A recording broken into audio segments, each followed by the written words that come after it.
This is where we hold them! This is where we fight!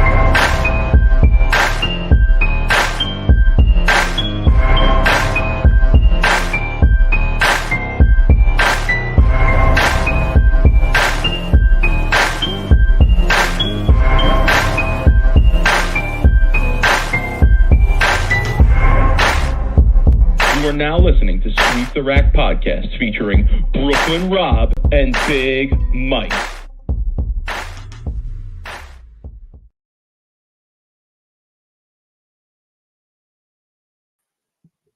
Rob, what's good, homie?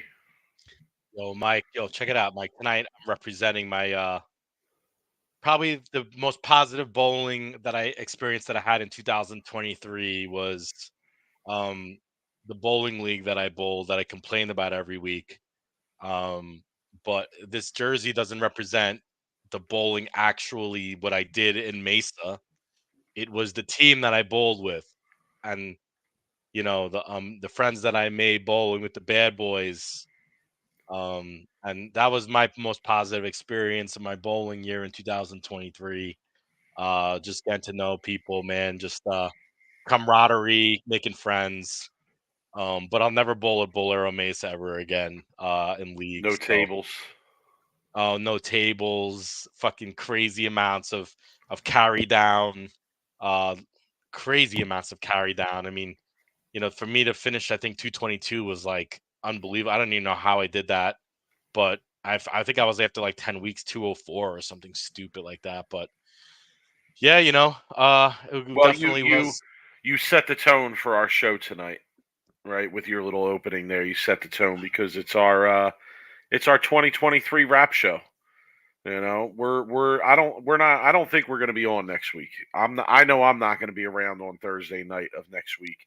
I got plans. Almost every day I'm busy through this whole holiday break that I have. So, Yeah, so not be next time we're on. yeah, not anticipating doing a show next week. So this is our yearly rap show. We're gonna use this to wrap up the year, and when we come back in January, we'll be starting the new year with some new PBA action not too far in the future from there. So definitely excited about that. But tonight it ain't about 2024; it's about 2023, and it's about wrapping up the year. But we have some things to get to first before we start to wrap things up. This is something we didn't discuss, Rob. I mean, I don't know. Honestly, I didn't even look at them yet. I didn't even look at them yet. I don't care when they release it. I don't care. Yeah, if they I release don't it really an hour care. prior or a year earlier. I mean, to doesn't me, it matter. would seem like a big deal, but from what the high level bowlers tell me, it's not that big of a deal because you never know what is going to happen until you get out on those surfaces and actually throw it. So, Mike, they're different every year, regardless if they put the same pattern or same building. They're different. I mean, they'll be similar, but they're different. Always, they're different. It yeah. matters Also, I don't. who's playing and you pair and you. Those patterns don't strike me as patterns that you're going to find something to unlock, like a No. a super look that's going to allow you to do things that other people aren't or can't. You know what? They're usually a grind no matter what. So Yeah, I think it would be a bigger deal if they released the U.S. Open Championship pattern. To me, that would be a bigger deal. Like, I know Jeff Riggles has been really, really trying to get that, get that done for a while, right? Like, them not releasing the U.S. Open Championship pattern is definitely a bigger debate and a bigger topic than releasing it for the U.S. Open. Yeah, Nico puts in the chat. Rob Gotcho runs these tournaments. Got a job with a ball company. I mean, Rob Gotcho originally started his career at doing ball companies. I mean, I know Rob Gotcho. He's a friend of mine. I've known him since the Mega Buck days when he bowled. Great bowler in his own right. Rob Gotcho could have been on tour. Probably should have been on tour, but his career started as a ball manufacturing, working with doing ball rep and in that aspect with Hammer and Ebonite. So, good to see him going to probably where he is probably more knowledgeable and probably more comfortable in that side of the industry. So, if I see him, I'll definitely congratulate him. And I was hoping to see him maybe at the Masters in March, but that What probably won't ball? happen. What ball company? I don't know. To be No. honest with you. I would imagine he's back with Brunswick. I mean, he's really only got a few options, but There ain't I too don't many know. out there. Yeah, sure. Yeah, I don't know. If anybody knows in the chat, I'd be interested if that was different than Brunswick. If he went to Storm, I'd be really interested in that to see in what context he was working there, what he's doing. Is he ball repping? Is he working in like research design? I mean, there's so many different probably roads he could have went. But yeah, we'll see. Good for Rob though. Good guy too. No doubt. So Rob, we'll kick it off with the last league review of 2023. Had some excitement in the league on Tuesday night. Got to give a shout.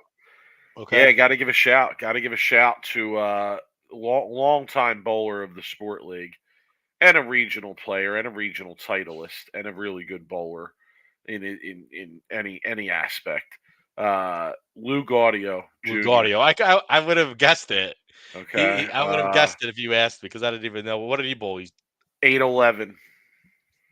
8'11" on Broadway version 2, 35 feet. Switching pairs all 3 games with different people on each pair each game. Nice. I mean, That's kind huge. of That's great. doesn't get harder than that. And Yeah. if you saw, kind of the field, so to speak, like, That's not impressive. everybody's playing them the way that you should to make Could them I guess? easier. Could I guess what he was throwing? Yeah, go ahead. 35 foot. He's not a staffer, is he? No, shockingly. I mean, that's Okay. you know what? It's hilarious to me because like there's a few guys who do have like little patch pirate deals around our Mhm. area where we bowl, and none of them show up and bowl on Tuesday night. And he's there every week, bowls regionals, makes cuts, cashes in regionals, bowls really well around our area, Yeah, he's and always he been doesn't have it, good bowler. and it's ridiculous. But Since go ahead. I've known him. What do you think he was throwing? Purple Hammer, No, pitch black. nope. I'll give you 30 this. I'll give you this. 35 It was feet. it was a hammer product. It was a hammer product. Urethane. It was urethane. Ooh, but it wasn't a purple hammer. It was not a purple hammer. A pink one? Pink. A pink widow? Yeah, Pink Widow. Yeah, Pink Widow all night, and man, some impressive shit. I'm serious. I forget what his game. I know he shot 268 or something the first game, 267 the first game, and 289 the last game. He went front 10 pin the last game. Missed messenger on the 10 pin, and you can figure out what the middle game was, but 8-11 for 3. Only the second time I've seen somebody in that league, and this is going back to when it was an actual league, shoot 800. So always impressive to see that. What up, Roger? Cool. We're on the big screen. Y'all live on TV in the bowling league. All right. No That's doubt. cool. I like that, man. Yo, what up, What's up, everybody? league bowlers? What up to all the patch pirates out there? What y'all doing? Yeah, so it was awesome to see that. And like I talk bowling a lot with Lou. I would consider Lou he's somewhat of a bowling historian. I don't know if he wants me to say this or not, but he runs the Facebook page Where Have All the Bowling Alleys Gone? That's quite a popular Facebook page. Yeah. So he's definitely like, bowling historian, old school bowler. So it was really cool to see. I mean, not so cool because I wasn't paired with him at all throughout the night. And, obviously, if you were paired with him, you had a pretty good shot at the doubles. And, yeah, obviously beat up on all of us in the scratch pot. Snuck me out in a card game as well. I had a full house in 2 out of the 3 card games, 5s over 6s, same thing, both times. And, yeah, he snuck me out in one of the card games, too. So, bit of a frustrating night for me, but it was cool to see Lou shoot 800, 8-11. Shout to him. That was some amazing bowling. He's getting ready to bowl. He's bowling the PBA 50 World Series. So keep an eye out. Definitely keep an eye out. Wouldn't surprise me at all if he was one of those guys who, like we've seen this on the PBA 50 tour, where guys, find something they match up on, they bowl well for the week, They make a run. Sometimes they close the deal. Wouldn't surprise me at all. Very good player. So shout to Lou. For myself, I think he beat me by about 200. I think I shot about 611. I bowled like a dog. I just bowled like a dog. Yeah, I just missed spares. First game, we probably should have won the doubles. I bowled with Tommy Dakavanis, another good player who bowls our sport pot thing, and he shot like 235 the first game. And yeah, I probably should have won the doubles, and I opened in the 10th to lose us, and he shot at that. And yeah, it just didn't bowl well. I mean, I threw it okay. To me, it's an easier pattern. You just urethane and let it go. Slow, slow. Got to be slow. Got to roll it. Got to hit it hard.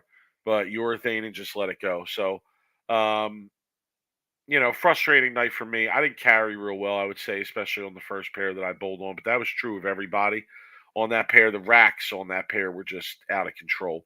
I feel like we're watching this particular Bolero center kind of like fall apart in front of our eyes. Like every week, it's just scoring problems, rack problems, lanes broken. They still have one pair that's not working. So yeah, just a little bit frustrating on that end. But yeah, Broadway version 2, definitely a pattern that personally I feel like I can go out and shoot 600 on or better, no problem. Like no issue whatsoever. Even if my spare shooting is suspect, I'm still going to strike enough to be able to shoot 600 or better. So, it's your typical short. But yeah, we'll be bowling again next week. I don't know if I'll be there next week. I have some plans on Tuesday and next week. So don't know if I'll be there. If I'm home in time, I'll definitely be there because we're bowling on the medium pattern, and that I haven't bowled on that a second time, and I really like that pattern. It was very challenging, so I'd like to get back out. But yeah, that's my league report for this week. Last league report of 2023, and I'll possibly have 2 league reports for the people when we come back the Thursday after the New Year. Nice. I saw your People boy in the Greg chat, said real quick. People in the chat saying string pins are coming. String pins are good. Yeah, listen, it wouldn't surprise me at all, fellas. It wouldn't surprise me at all. I'll be honest. I don't know where I stand on the string pin thing. I really don't. get a I, bowl on him more. yeah, I gotta. Yeah, you're right. I'd have to see. I mean, I'm willing to give it a chance for sure, but I definitely will say that if there's any shenanigans going on, it's going to frustrate me really quickly and make me extremely suspect of it. I could just talk from my experience that people will cry, yell, and complain the first time or few times they bowl on it, but after about 6 months and a year or two, it'll be a non-story. Essentially, it'll go away. There might be people who quit because of it, maybe, but I feel like the majority of the bowling community who enjoy bowling and enjoy physically making shots and getting ball reactions and all the fun things about bowling, I think we'll stay with it. And yeah, there might be some crap breaks, but in free fall, there's crap breaks too.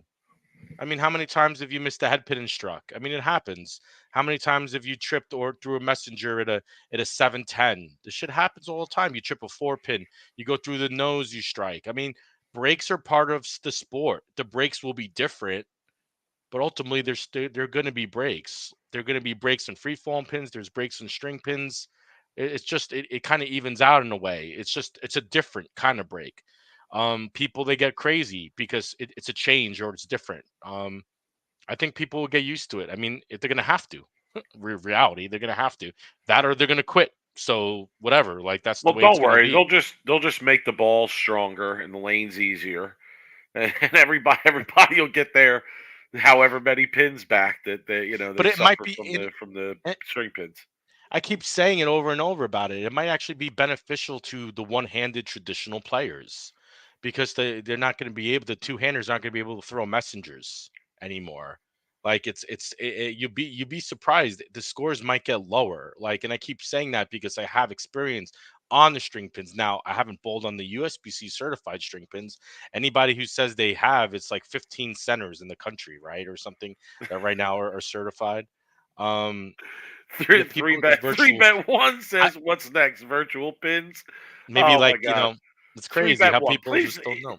email Can you us let and us let know us who know who you you are? are. Please I know.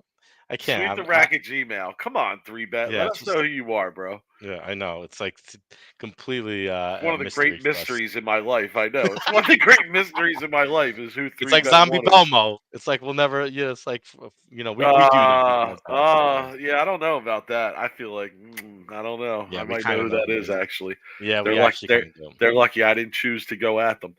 Yeah, Uh, you're lucky you didn't choose violence. yeah. Mike says I didn't like synthetic lanes in the '80s when I first saw them. You know that's a great point. Um, I didn't like hated synthetic oh, lanes. so did I. So did I. Hated I them. knew Growing up with these I knew toasts you were on going the to wood, say that because you, like me, growing up in Brooklyn and love the growing wood up in lanes. Philly, wood lanes, man. Wood lanes Grab is it. what I was brought up on. Grab it, We could. drill it into the lane, hit it as Yes. hard as you can, like carry down, can't get it to hook, like Oh, oh man. And that was like, yo, the first time I bowled on synthetics was probably at a JBT, and I swear to God, I felt like I was bowling on ice. I really did. I was like, this is just do you remember the this first is time you bowled on unbelievable. synthetics? I remember the first time I bowled on synthetics. You know, I don't. I don't remember the first time. I think it was No. Showboat in Atlantic City. Okay. Showboat, I think Showboat had him in Atlantic City when we bowled the JBT, like when I was in the handicap division. It was like literally the first time I think I saw them. They were so weird. It was like, what the fuck's going on? Like I had no, like you had no feel of what the ball was making this loud crashing noise, and it was so different. Yeah, I think Um, this is kind of crazy, but I think the first time I ever bowled on synthetics may have been at the Franklin Mills Mall in Philly. They had a place like a section of the mall called the 39th Street Galleria, and they had a bowling alley that's inside right. there. That's right. You It know, probably was there. Staten Island, its show place, was probably the first time I bowled on synthetics. I couldn't remember. I love show place in Staten Island, though. What a great place that was, bowling. Just going there was such a unique experience. It's where Robert Hamilton beat me. He's in the chat. Handicap division. He crossed over like 6 times against me in the finals. He remembers. but Using a yeah, turbo.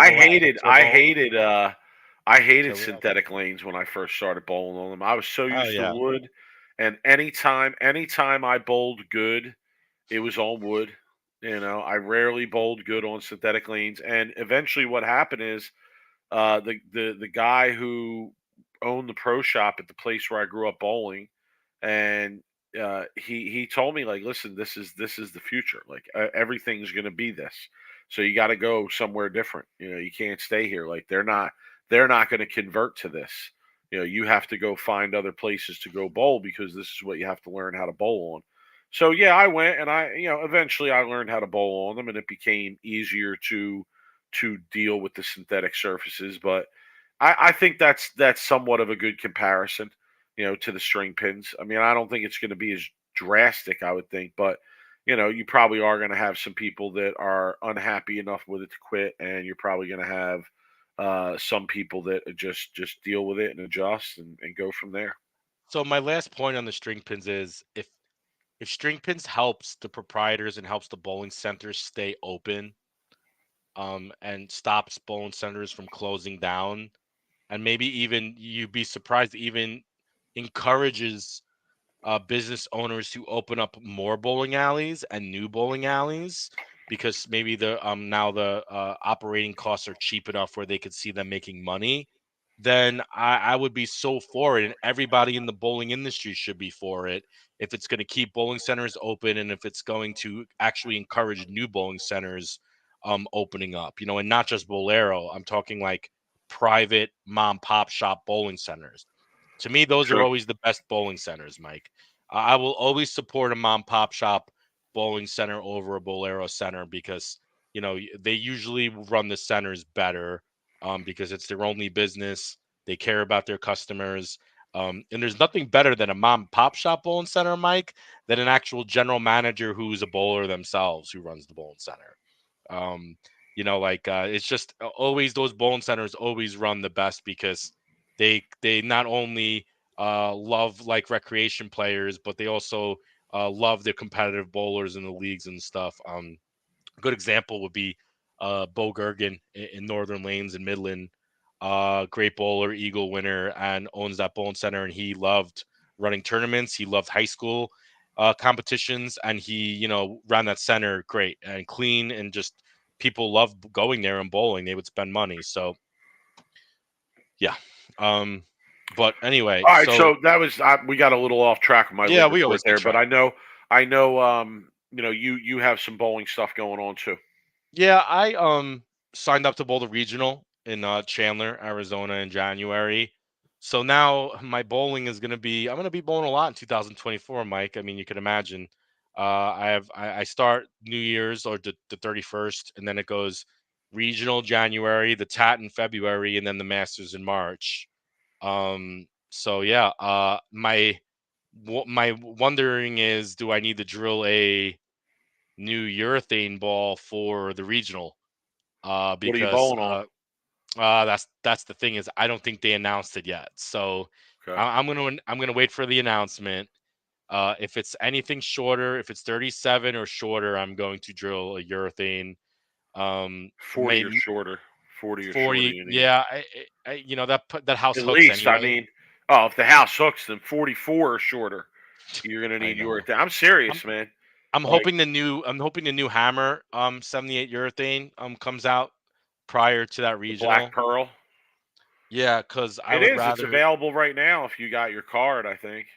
Yeah, I don't have my guy. I could get it. Okay. I'll make some calls. I think we have a friend who has got a good Yeah, well, relationship with when Hammer you that I make could that make up. call, Yeah, text me wait, from yeah, my yeah. address. Make sure you get one sent my way too. Jesus Christ. um, but yeah, I mean, I saw some ball review videos on the 78, the IQ, the red one, and I'll be honest with you, I haven't I liked the tweeted way it about it. looked in the ball reviews, and I know you tweeted about it.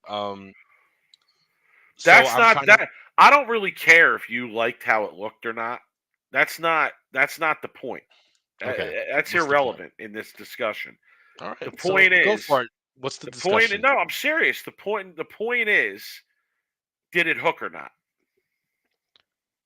From the videos that I saw, it definitely labored in the back of the lane compared to what I've seen from other Really, urethanes. Yes, really, you think so? my opinion. Okay. Yeah, I just Because the watched one about a half hour ago from a former or continue a pro player, a national tour player. who?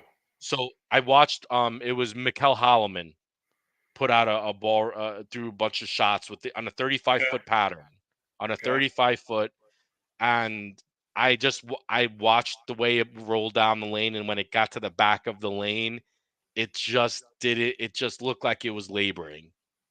And he struck every time, of course, right? Because in every ball review video you watch, most of them strike, especially the guys who are on staff.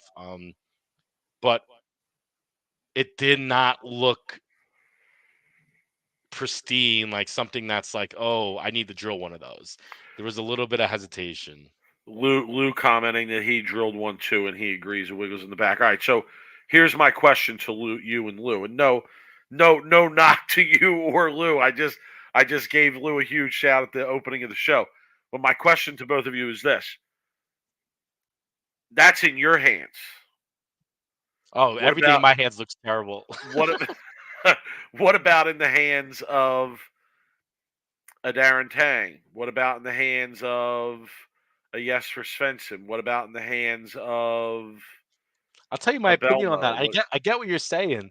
A Lou, I'd ball like that to hear what you have to say about that too in the chat if you're still a here. ball that labors in the back is a ball that labors in the back. I don't care who's throwing it. They both stink. Oh, Look, let me phew. explain. Let me No, explain. go ahead. Regardless, you could be the best in the world, but even like someone like Sean Rash, who we had on a few weeks ago, was talking about he was ball testing and he was throwing a ball down the lane, and after about 5 shots, he threw in the garbage. So even the best in the world, someone like a Sean Rash, right, who's a Hall of Famer, right, all these titles, always been in the top 5, top 10 in the world, he could make a ball and look at the ball and say this ball stinks. Now, look, I'm not saying the IQ Tour Red stinks because I haven't thrown it. The tour hasn't even started yet, right? So we can't even make a really educated, opinion on what's going on until the tour starts. Just from what I've seen, it just it's just not going to be a pitch black. It's not going to be, I don't think even close to what a pitch black does for a lot of the other players, to be honest So with on you. a scale of 1 to 10, how much of a factor will that ball be this season? I'm gonna go ahead and probably give it about like a 6.5. I think Okay. they're gonna be forced to throw it, and then when they realize that it's not great, they're gonna have to be forced to switch to something that's like an IQ tour or Well, something. then your answer should be like 2. No, because I think there's gonna be some use out of it, on the really short patterns. I think it'll get some use. I think they'll definitely be able to throw it on, anything that's like shorter than 30, like 7 down to whatever 32, right? Depending on what they bowl. But I think they're not going to be able to throw it on the longer patterns, which might be a good thing. Okay. It's how true urethane really should be. You should only be able to throw it on 35 feet or less. You shouldn't be able to throw it on anything longer than 37 feet, really. That's why the Purple Hammer was so good in reality in the pitch black, because a lot of the tour players, especially the lefties, especially the two-handers, were able to throw it on longer patterns.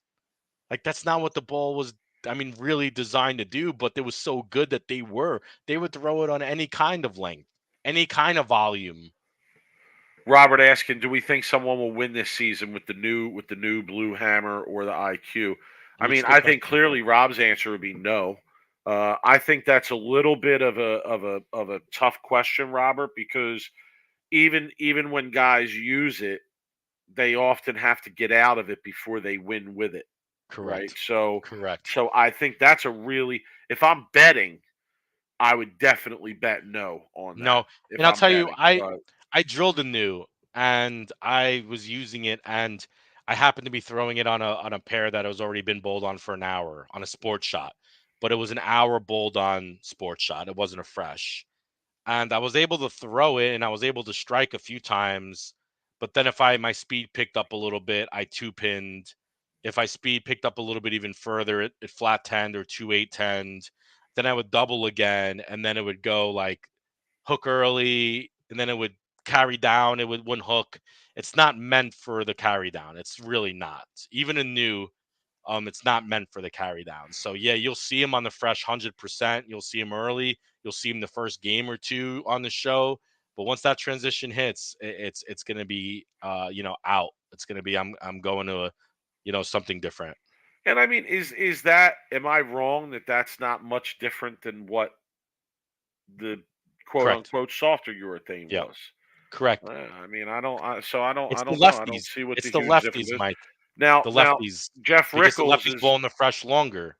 Jeff Rickles was yelling at me on Twitter. I felt like today after I sent my tweet out, and he was saying that he was trying to educate me that Oh it's yeah. not about the hook, that Okay. I'm looking at the wrong factor, What right? is he saying you're supposed to look at? I mean, I believe his point was that it's more about the control, Uh-huh. right? Which I agree Makes with. I sense. mean, I Makes agree sense. with, like that. Sure. That was kind of similar to what you were saying about you'll see it on the fresh, and right, you won't see it on the carry down. So I kind of get that, but again, I, isn't that the same as what the other urethane was doing? Like, so what? Because you can stay in it maybe a half game less or a game less, it's going to make that big of a difference?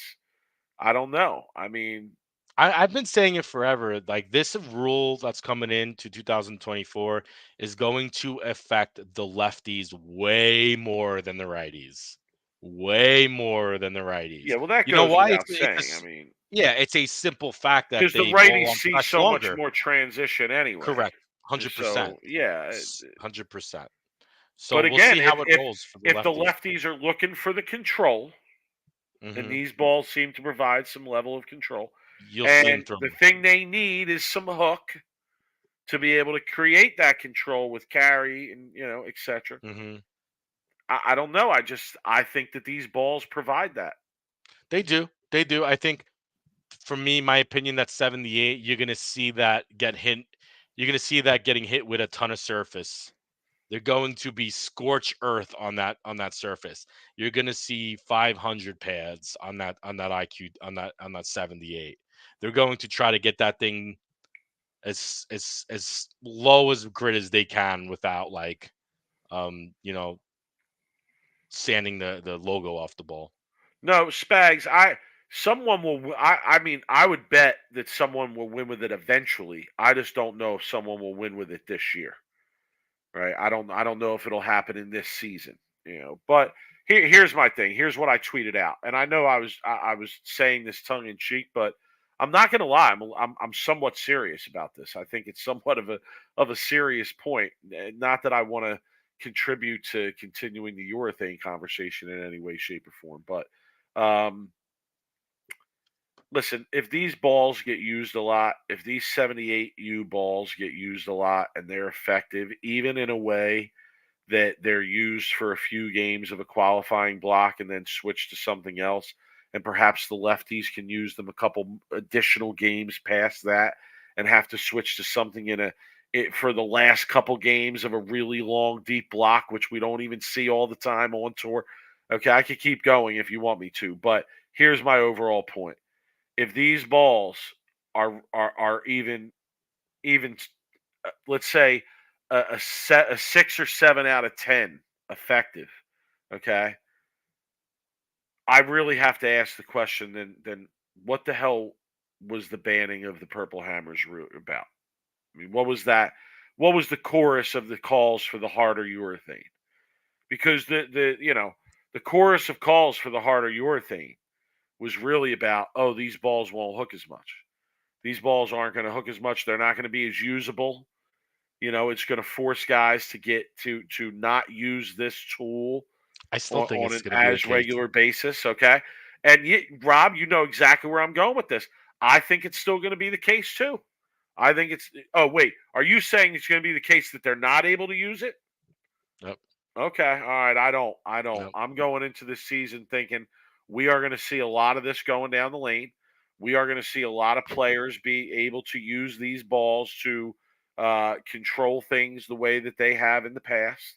And if that is the case, if it's even close to the case, yeah, I'm really going to have to call bullshit We'll on the see. chorus of We'll on the see. I'm chorus still of people who were calling for the harder urethane for these reasons, because what it will result in is that we have urethane that might be minusculely different from the previous urethane we had, but we also banned a whole section of balls that were some of the best balls the industry has ever seen.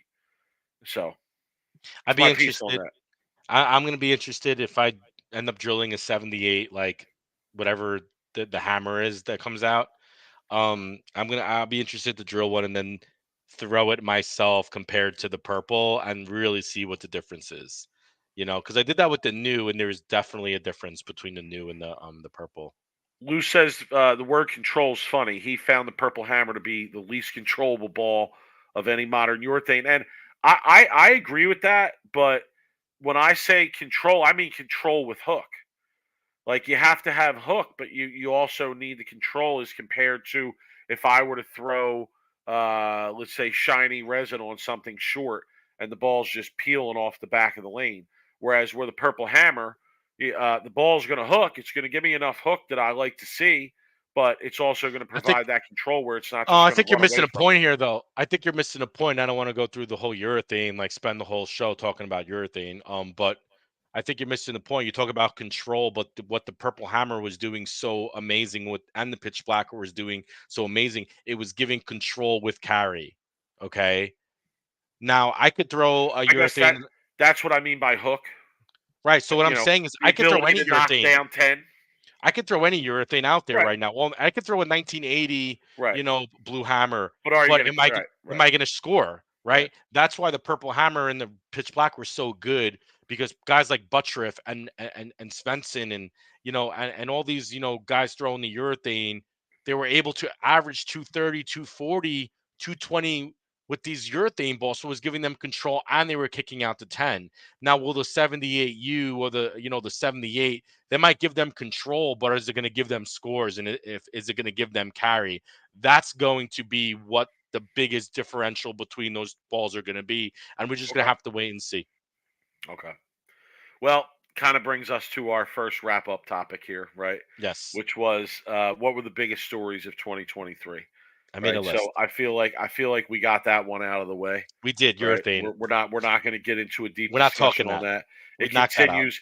It will continue to be a part of, That's a big a story, story. right? For the Hopefully, next we year or hear the two. end of it. You know, Okay.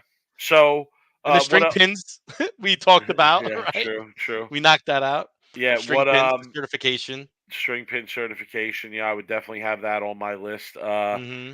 Bill Chrisman. Lost to Right. Bill Crispin. That Loss was of Bill Chrisman in the bowling community, like definitely one of the more impactful stories of the year. Right, would 100%. definitely have to be on my my yearly wrap list. 100%. The USBC debacles. Oh, the lane oiling debacle.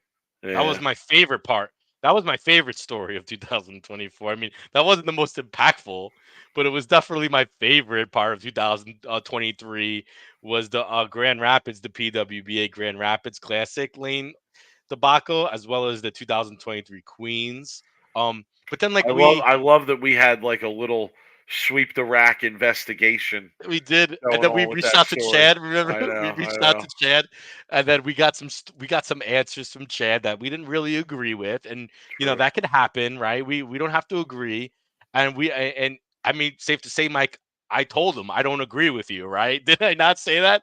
And I said to him, like, come on, man, like you got to be upfront with us about this shit. Like this shit, like can't. I mean, you saw the video, right? And like, and then he kind of just like backed away from the whole convo, and he didn't want to respond anymore. And he kind of got, I think, a little bit angry at us. But I mean, that's what it is, right? Like, I mean, we saw the videos and we saw the like streaming, the recording of the practice of these, poor women missing the head pin left and picking three off the left and all kinds of shit. And then the USBC denying anything ever was Right, that wrong. And nothing's then wrong.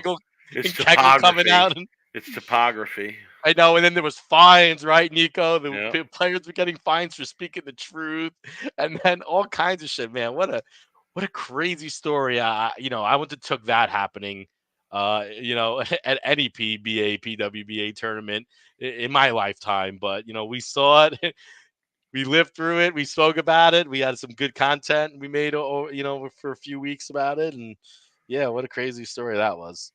My biggest story of the year, best story of the year for 2023 at the top of my list would probably be the changes to the tour for next year. Oh, that I there's a lot of changes. I mean, we could talk through it. The PBA agreement with Fox, right? yeah, They extended a 2-year deal. The Bull TV deal, right, with Bolero for another year, right? yep. And then you talk about a lot of the league changes, and there was a lot of other stuff they did. Yeah, and just the schedule this year. I'm somewhat excited for it. I mean, there's a couple things that I'd like to tinker with Some more in terms of gambling. it, but There was some more um, gambling. Gambling opened up for you, right, in New well, Jersey. but I don't. I'll be honest. I don't feel like that is a. I don't feel like it's big enough yet. Okay, well maybe I this don't feel next like year it's will be big the year. enough. I don't feel like it's accessible enough. Okay, Um, but I obviously I'd like to see that be the big story for 2024. That would be amazing. But nonetheless, I do think that there's a lot to look forward to. I believe. Yep. Excuse me, in terms of the PBA tour this year, Yep. and I'm excited for that. And I can't wait for the season to start and just follow things as they develop and watch the PBA league matches and see where they go with that product. I mean, obviously, I've said on here before that I think they should do even more with that, but again, just excited for the direction that it's going in, and when they started to release the schedule information, everything that I was seeing was something that was like I really agreed with as a fan, and to me that makes it somewhat exciting. I agree. I think it was good to see bowling still have all that TV time. Bolero still, throwing money at it. I think there's been always a worry that Bolero will eventually kind of go away from the PBA tour, right? We always talked about how long is this sustainable for what Bolero is doing with all the money investing, right? So every year that they have the tournaments scheduled, the TV time, and the money invested in it is always going to be a positive year for bowling in general, right? Especially the competitive side of it. So shouts to kudos to Bolero, and kudos to like the PBA and for all the deals and the TV deals, and for us to have bowling on as much as it is in 2024 is a big deal. And I always want to see more entertaining product. I think that is going to lead to more ratings. So hopefully they could work some stuff out where we start seeing some more creative content outside the lanes for the fans. True. Um, I want to talk about 2023 and the complete and utter domination from EJ Tackett and Anthony Simonson. To me, what they did this year was reminding me of the Sammy Sosa, Mark McGuire chase for home runs in baseball. Keep in mind, Simo and Tackett, I'm pretty confident saying, are both not on steroids.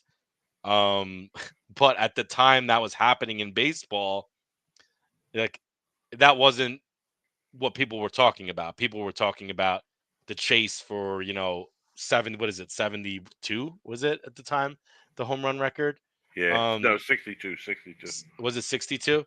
I think so. And I think that's was very similar to what EJ and Simo did this year. I mean, Simo had a year for the ages. The guy cashed, I think, top 10 in every tour stop he bowled, right? Which is crazy, and still didn't win Player of the Year. Finished Uh, top 10, yeah. he did, and Tackett. I mean, what a year he had. I was looking at his stats, and I was like, unbelievable. I mean, the kid had 5 titles, okay, 13 cashes, averaged 227 for 21 events, and made 458,000 in prize money. And also just had a baby, right? So I mean, what an amazing year for EJ Tackett. I mean, I would have to probably go out and say this is probably the best year of his life, right? Like career wise and just in general, right? Um, but I mean, Simo, now compare these stats with Simo's. He had Tackett had 13 cashes, right? Simo bowled same amount of events, 21 events, 347,000 in prize money. Only averaged 2 pins less than Tackett, 225. Actually had more games than Tackett, both 488 games compared to Tackett's 446 games. 2 titles, and Mike had 3 more cashes than Tackett, 16 cashes, which is an unbelievable year. And then Belmo finished third with a puny 338,000 in 20 events with 1 title, 12 cashes. So I mean, talk about a crazy year for Tackett and Simo. Yeah, so that was my like big storyline of 2023, the complete and utter dominance and winning breakout year for EJ Tackett. Lumber's got a good question here, and I want to read it, Mike. It's historical season. 100. Oh, it was huge for those. Oh, you never. I don't know. Historical season. I know that Roth had a season where he won 8 titles, if I'm correct. I know Walter Ray had numerous seasons where he won multiple titles, right? I'm sure Duke, Weber, Parker, there's numerous guys who have had seasons where they've won numerous titles. That like EJ Tackett did this year with the 5 titles. And I think what it says about EJ Tackett is that we're probably looking at one of the all time greats here. You know, when it's all said and done, he's probably going to be in the top 5. You know, career wise of any player ever to bowl on tour. You know, if things continue in the current trend. You know, and I to got a question. me, this year was sort of like him breaking out and learning how to win. So who knows where it goes from here, Well, that's my right? question. Let's play a little game here, real quick. Few minutes. This is going to be the hardest question you'll have to answer. But who has the better year in 2024, EJ Tackett or Anthony Simonson? I mean, how could you choose, right? At this point, and I'm going to pick Simo. I would pick Simo too because of his Versatility and his just being It's able the, to it's the be only, consistent. yeah, you know, But there's the, plus you know, if we're talking most impressive or most dominating performance of 2023, I'm giving that to Simo as well. Like the Masters. I mean, he shot 860 something in the final round, and then blasted them on TV to end it in one game. So like, you know, we're lucky. We're lucky as fans that we get to see these two players bowl at the same time in the same era, right? I It's hope a little bit of a no, I hope a little bit of a, and I know it already has, but I hope after this year there's a little bit more of a rivalry between these two going forward. oh, You that know would what I be mean? great. Especially after this year, You know, knowing like that, I hope Simo we has a chip on his shoulder bowling this year. yeah, Honestly, we haven't had something like that in bowling, and I know people will say, "Oh, Pete and Walter," you know, but guys, here was the problem. Like a lot of time, most of the times when they matched up against each other, Walter won. You know, so to me, it was somewhat of a one-sided rivalry to some degree. So yeah, I think this combination definitely has the potential to be a more even-sided rivalry between these two players. yeah, and I think there's a So, little bit of a a underlying little bit of a rivalry here. That a topic is the fact that Simo's two-handed and Tackett is one-handed. So I think that also separates a lot of the people who watch, the fans, right? true. Uh, People want to root for Tackett because he's one-handed, and people want to root against Simo because Simo's two-handed, and Simo's also hasn't been the nicest guy on TV, right? And hasn't been the most likable person on TV. And I think a lot of people don't like him because of that. It's just the same way Remind you of people Pete don't. Weber. Reminds you of Pete Weber. People don't like Belmo because Belmo comes off sometimes, bad on TV. Well, But then well, people who don't like Belmo are just they're just looking for someone not to like. well, they Honestly, don't. come on. But this the thing is like, see, Belmo's like a likable guy. He well, doesn't this do year, anything look, that I could be off here. I could be off here, Mike, but I think I'm onto something here. This has the ability to be a lot of a better rivalry than Belmo Rash because Belmo Rash was kind of the same thing. The reason why that rivalry really never really blossomed was because, to be honest with you, Belmo was just so good and Belmo was just winning everything. And there was really never that, back and forth where Rash was winning player of the year, then Belmo was winning player of the year. They never really went back and forth like that. Belmo just completely, was dominant for so long. But I think Tackett Simo has the opportunity for them going back and forth, right. player of the year, back this, and I feel like they're going to see each other so much on TV that it could really end up being like one of the future probably better or best rivalries we've ever seen on tour, and I hope that's the case. And there's a little bit of hope that too that they really don't like each other personally, so that not even gets a little bit more nastier. But I know that's probably not the case.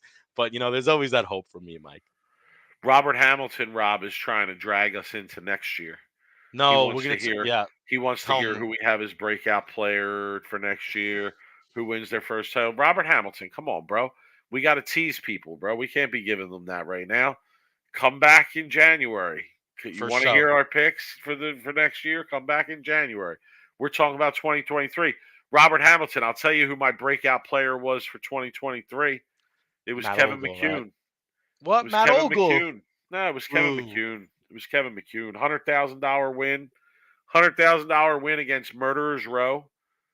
Against Murderers Row. No, It was, but sorry. It's Matt Kevin McCune. Ogle, 114,000 in earnings, had his title. How about Fifth in Packy? points, How about Packy? I mean, sixth in points. that's another one. But Ogle had the breakout player of the year. But let me talk about who had the worst performance of 2023. Okay. We talk about the best performance, Mike. At Sweep the Rack, we're going to talk about who had the worst performance of 2023. Brad Miller, Mike. Brad Miller, I'm sorry, buddy. Thankfully you have that YouTube channel going. 62nd in points. Average 209. The website is a mistake here because it shows in the website he made $1,850. Could be. It looks like he only had one cash, so he bowled 16 events, one cash, and probably was injured. I'm gonna give him the benefit of the doubt and say he probably had an injury.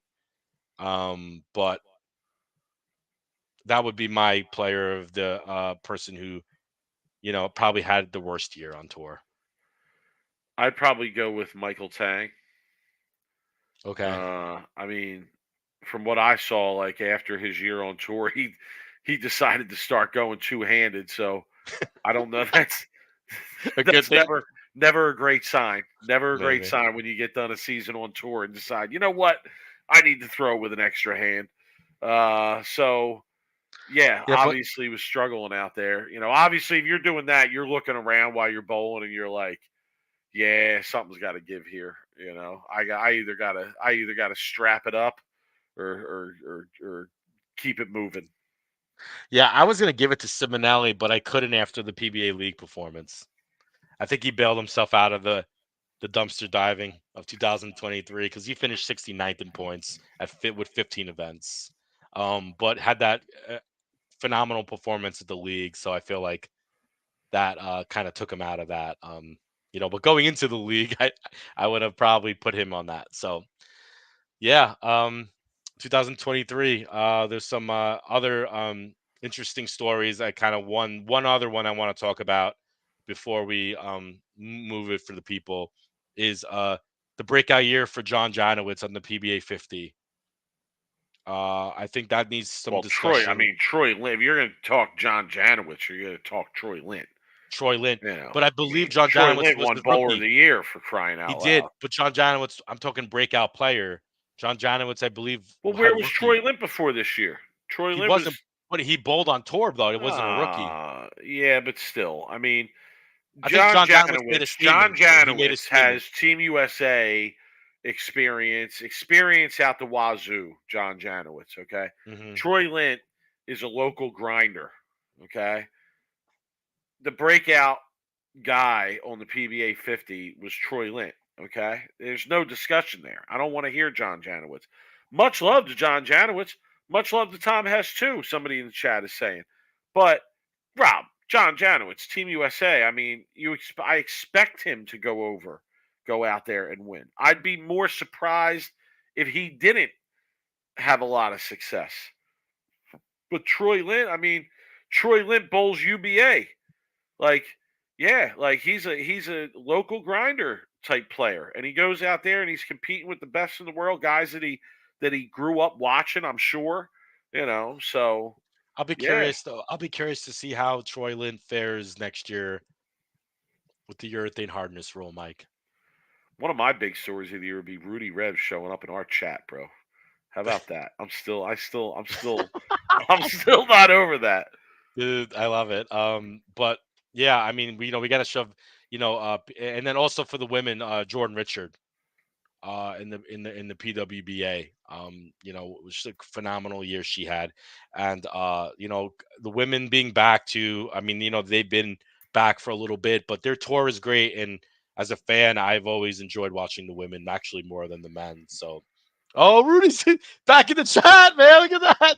2 weeks in a row, man. You're making He's our a fan. year. He's a fan. He's a friend of the show now. He's here 2 Dude, weeks in a row. He's I know. friend I of the can't show. wait to do. I can't wait to do his interview. I got to reach out. Oh, this is a sleeper topic. Great comment, Fred.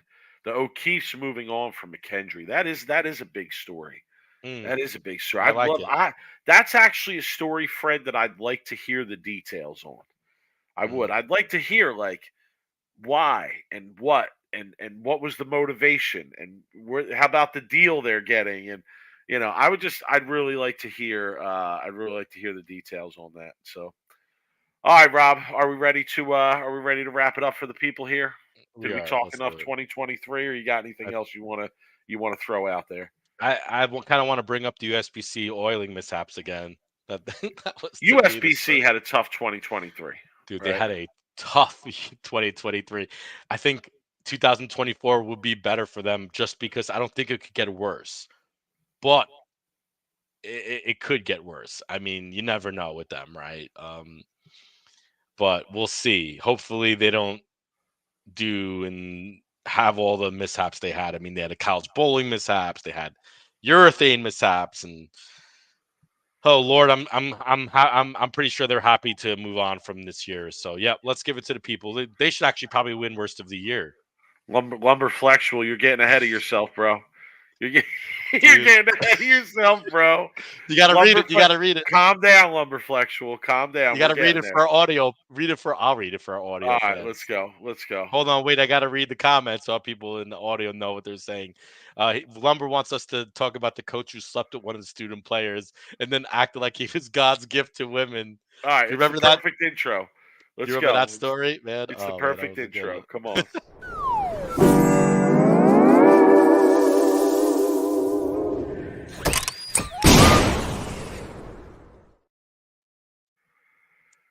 All right, Rob. When we're wrapping up the year on our yearly wrap show, we always do worst of the year, which is our worst, our best worst of the week of the year, right? So Lumber Flexual coming in hot to the chat, and yeah, definitely got to nominate the coach, the college bowling coach, who was sleeping with his students, and his comments in the article, instead of just saying no comment, no comment, refer to my lawyer, he had some wild ass comments in that article, in the interview. So yeah, that would definitely be up there for me. But in generally speaking, my worst of the year award would go to the Bowling Science Forum on Facebook.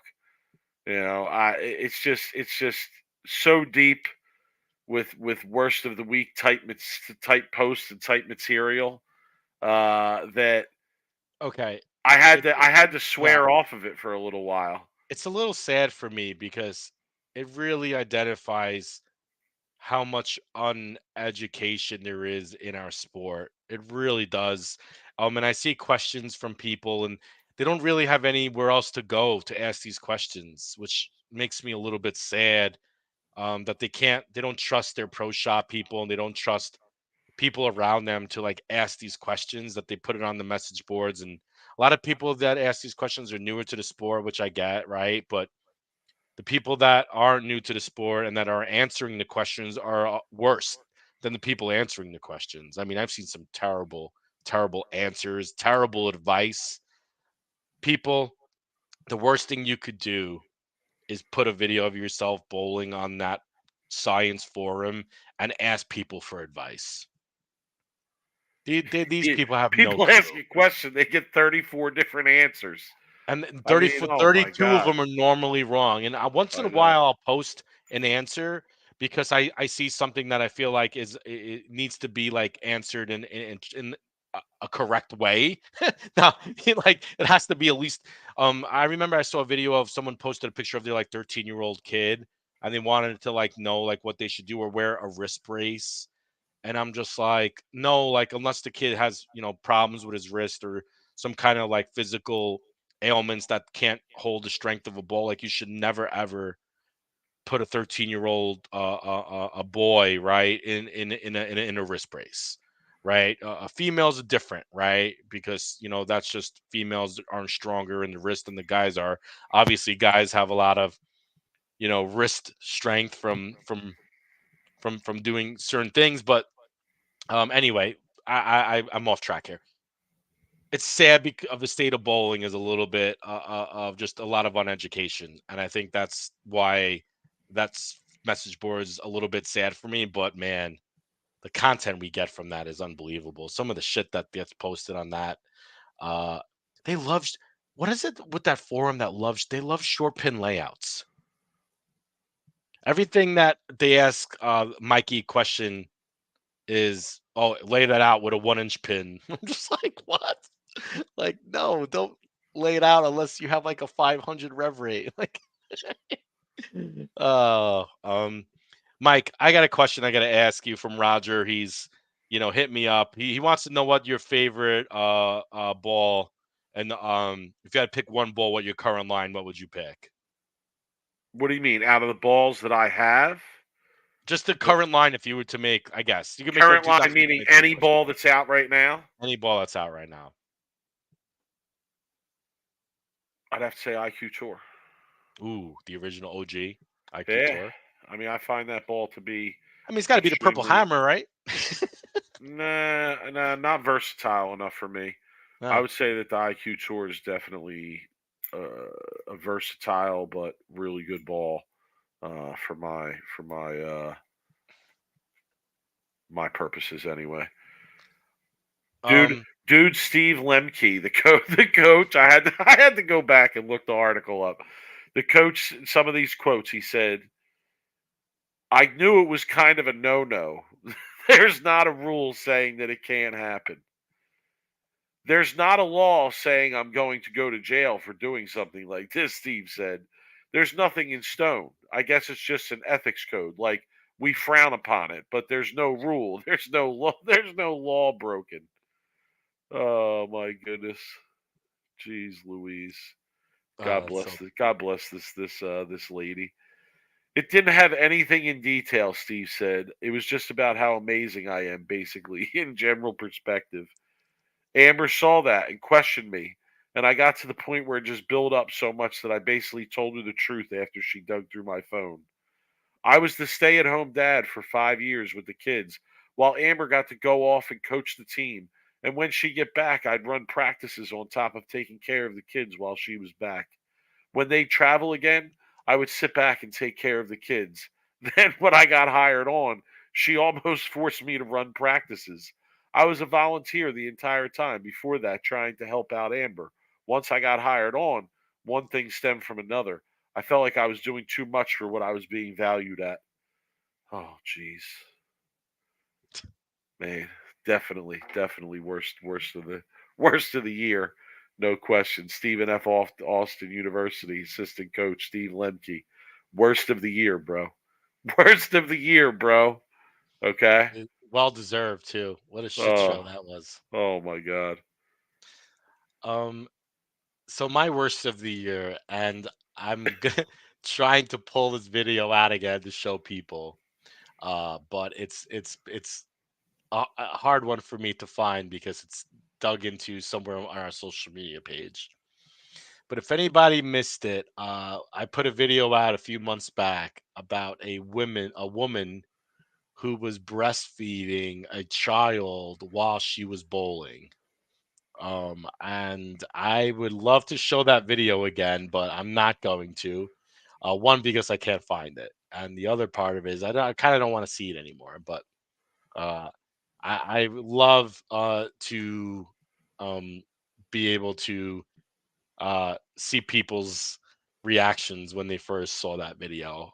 What a shit show that was. So yeah, that was my worst of the year of the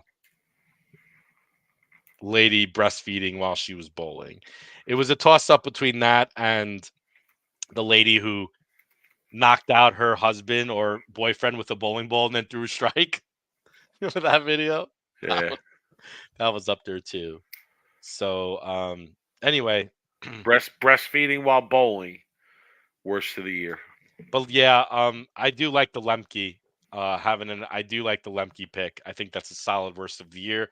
Mike, I think you've won 2 years in a row worst of the year. Congrats. I think you're the king of the worst of the year. You managed to pick all the nonsense out there. So I bring the heat to worst of the week. Okay. nothing is as good as last year's worst of the week though. Depression, Oh, anger. that worst of the week, the worst of the year winner last year is an absolute all time. If we keep doing this podcast and we reach 10 years and we do a worst of the decade, that's going to be the winner. Okay. Yeah, Nico has it right. Frustration, rage, and Rage and depression. depression. It's just so Fucking good. the best. Oh, it's so good. I say that when I'm bowling in the sport thing so often. I just yell it out. That might be my 2024 slogan bowling this next year. It's We'll great. see. It's Yeah. amazing. Yo, listen. Final thought. We got to do the outro. I gotta Rob. finish the graphic.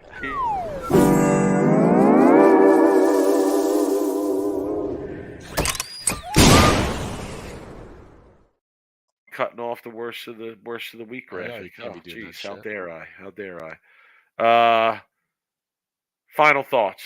Final thoughts. I want to say, just give the biggest of shouts, to our fans and our little community here and our listeners. I don't even want to use the word fans. That's a corny word to use. I feel like our listeners, the people that are a part of our community, our regular people here, people in Yo, the the chat, fam. The people who fam. show up. Those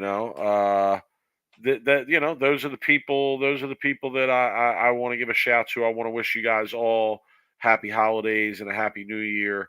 I hope you're all able to spend some time and spend some time with your families and enjoy some time with your families.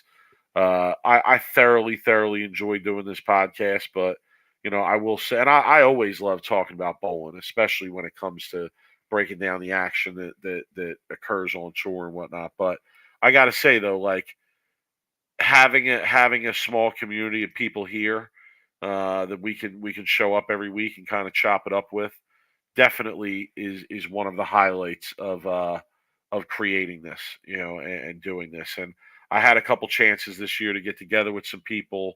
I saw Tim in the chat tonight and Andrew in the chat tonight, who were amongst those folks that I got together with. And it's just great. It's awesome. Jimmy came out. Jimmy came out for the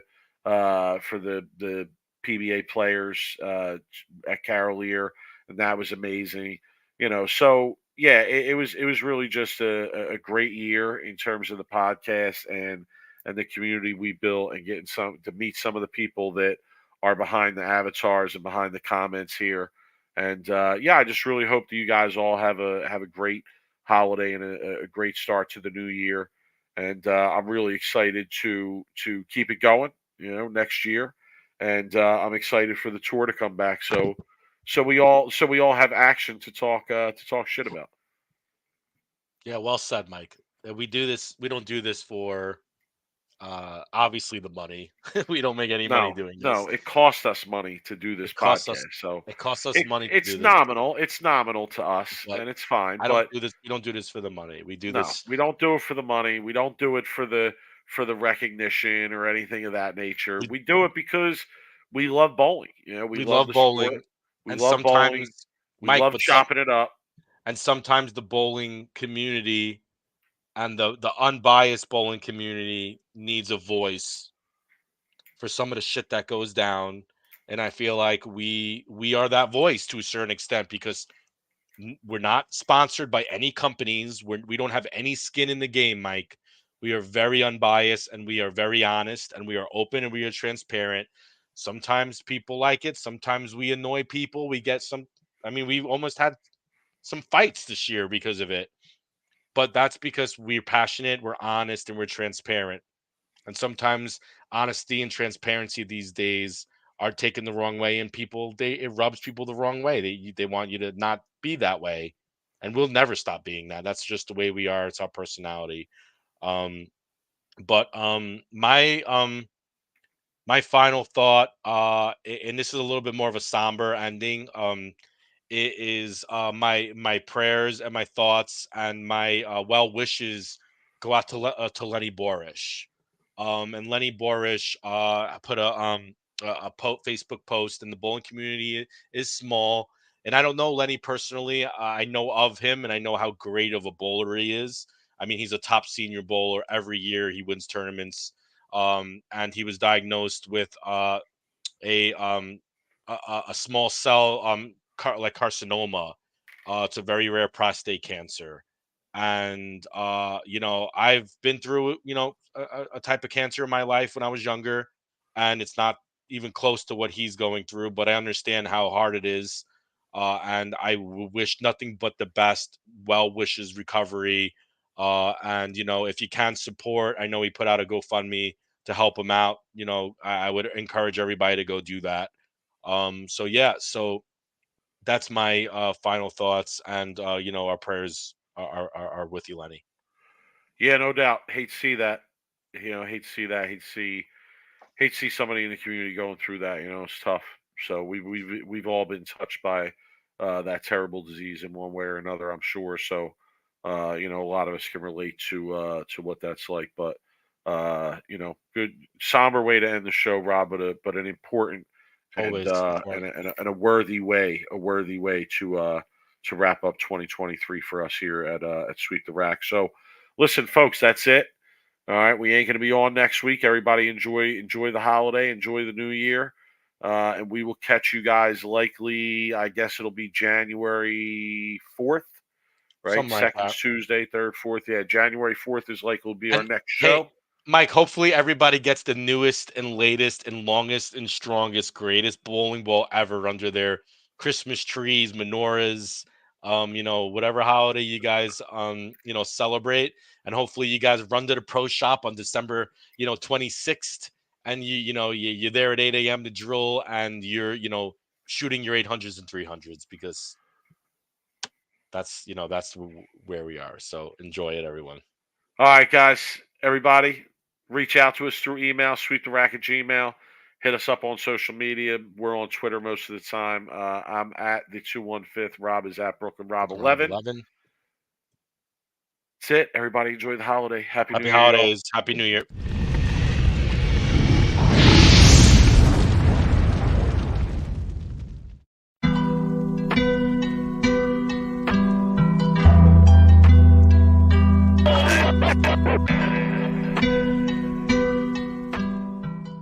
You are now listening to Sweep the Rack podcast featuring Brooklyn Rob and Big Mike.